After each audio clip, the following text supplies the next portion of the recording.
सब ने मिलकर कल एक नया जो संगठन बनाया है, युवा सत्याग्रह समिति। अब ये मुद्दा सिर्फ बीपीएससी के अभ्यर्थियों का नहीं रहा। ये इतने बड़ी संख्या में छात्र इन्होंने ये चुनौती स्वीकार की है कि हम सिर्फ पुनर्एग्जाम की मांग नहीं कर रहे हैं। बिहार में व्यवस्था सही होनी चाहिए, युवाओं के साथ अन्याय रुकना चाहिए। प्रशांत किशोर से ज्यादा इन्होंने सेक्रीफाइस किया है, इन्होंने ज्यादा कमिटमेंट दिखाया है। तो नेतृत्व प्रशांत किशोर का नहीं, इन बच्चों का होना चाहिए कि इस अभियान में जो भी कुछ होगा वो इनके नेतृत्व में होगा। प्रशांत किशोर जैसे लोग इनकी सहायता के लिए, मदद के लिए अपनी पूरी ताकत से खड़े रहेंगे। नमस्कार, आप देख रहे हैं द बिहार टॉप में हूं आदेशपुरी। क्या बिहार में 50 साल बाद फिर से इतिहास बदलने वाला है? क्या इतिहास को दोहराया जाएगा? क्योंकि बता दें आपको, हम फिर से छात्रों ने कमर कस ली है। 1974 में जेपी के नेतृत्व में संपूर्ण क्रांति का नारा जिस गांधी मैदान से दिया गया था, उसी जेपी के आह्वान स्थल पर 29 दिसंबर को छात्रों पर जिस तरह से बर्बर लाठी का प्रहार किया गया, उसी गांधी मैदान से प्रशांत किशोर ने एक नए आंदोलन की घोषणा की है। और बता दें आपको, हम जेपी आंदोलन और इस आंदोलन में भी काफी समानताएं दिख रही हैं। ऐसे में प्रश्न उठने लगा है कि क्या 1974 का जेपी आंदोलन 2025 में फिर से बिहार में इंट्रोड्यूस हो रहा है? आपको हम समानता बताएंगे, रणनीति बताएंगे, जो कि कहीं ना कहीं जेपी आंदोलन से ही संबंधित है। उसी की पग चिन्हों पर ये आगे बढ़ रहा है। और क्या फिर से बिहार में सत्ता परिवर्तन, राजनीति का परिभाषा बदला जाएगा? क्या फिर से छात्र जो हैं वो बिहार के साथ साथ देश की राजनीतिक भविष्य को तय करेंगे? ये सारे प्रश्न जो हैं, इसके हम जवाब खोजने की आगे की वीडियो में कोशिश करेंगे और बताएंगे कि कैसे इतिहास फिर से दोहराने की कोशिश हो रही है। सबसे पहले आपको हम बता दें 1974 में क्या हुआ था। 74 में छात्रों की मांग को लेकर सरकार ने उस समय भी तानाशाही रवैया अपनाया था। 18 मार्च 1974 को विधानसभा घेराव के दौरान जम के हिंसा हुआ, पुलिस बर्बरता का खूब प्रचार प्रसार हुआ और उसके बाद छात्र यूनाइट हुए, छात्र संघर्ष समिति का निर्माण किया गया। और देखिए, इस आंदोलन में भी जो 18 दिसंबर को शुरू हुआ, दो महत्वपूर्ण पड़ाव आए।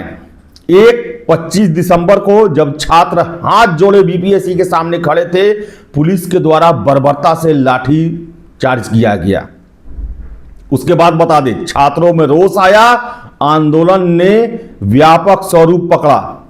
और दूसरा सबसे बड़ा पड़ाव आया 29 दिसंबर को, जब प्रशांत किशोर इस आंदोलन में शामिल हुए और धरना को गर्दनी बाग से उठाकर गांधी मैदान लाए।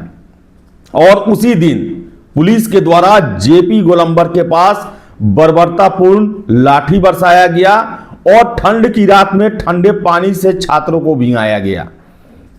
अब देखिए समानता क्या है कि 1974 में भी छात्रों का आंदोलन था, जिसे बाद में उस समय के मशहूर नेता और गांधीवादी नेता, आज भी जेपी हर एक लोगों के दिल में वैसे ही जिंदा है। और जेपी जो हैं, जयप्रकाश नारायण जो हैं, आज भी व्यवस्था परिवर्तन के प्रतीक बने हुए हैं। उन्होंने छात्रों को अपना समर्थन दिया। और देख लें आप, क्या प्रशांत किशोर अगला जेपी बनने की राह में हैं? इन्होंने भी छात्रों के चल रहे आंदोलन को अपना समर्थन दिया और आंदोलन की पूरी तरह बागडोर जो है अपने जन सुराज, जो कि गांधी से प्रेरित बताते हैं, इनका पार्टी का लोगो देखिएगा, गांधी जी का ही फोटो लगा हुआ है और अपने सारे मुहिम की शुरुआत गांधी के कर्मभूमि चंपारण से ही किया। इसके साथ साथ बता दें, जेपी के पास जब छात्र गए थे तो जेपी का सीधे सीधे यही कहना था कि गांधी के बताए रास्ते पर ही आंदोलन होगा, यानी कि हिंसा का कोई जगह नहीं है।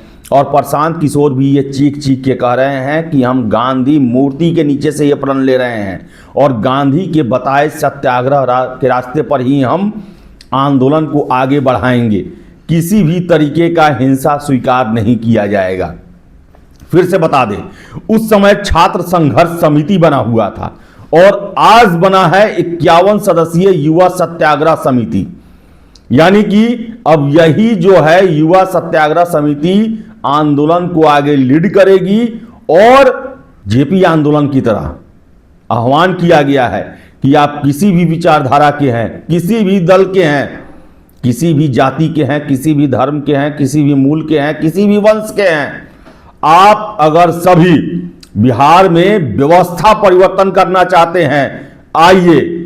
हमारा ना कोई झंडा है, हमारा ना कोई नेता है, ये छात्रों की लड़ाई है और आप आइए, व्यवस्था बदलिए।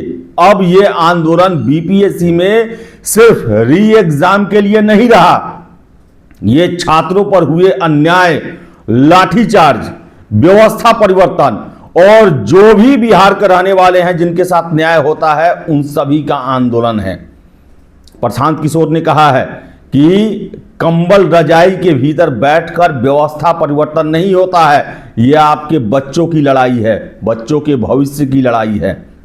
और आपको बता दें, जिस तरह जेपी ने रामलीला मैदान से 25 जून 1975 को आह्वान किया था पुलिस को, सेना के जवानों को, कि अगर कोई भी फैसला सरकार के द्वारा असंवैधानिक लिया जाता है, जनता के विरुद्ध लिया जाता है, आप उसे न माने। प्रशांत किशोर ने भी आह्वान किया है कि जो भी पुलिसकर्मी हैं, जो भी अधिकारी हैं, जो लाठीचार्ज करते हैं या सरकार के फैसलों को इंप्लीमेंट करते हैं, वो पहले सोचे कि आपके बेटे के भविष्य के साथ भी खिलवाड़ हो सकता है।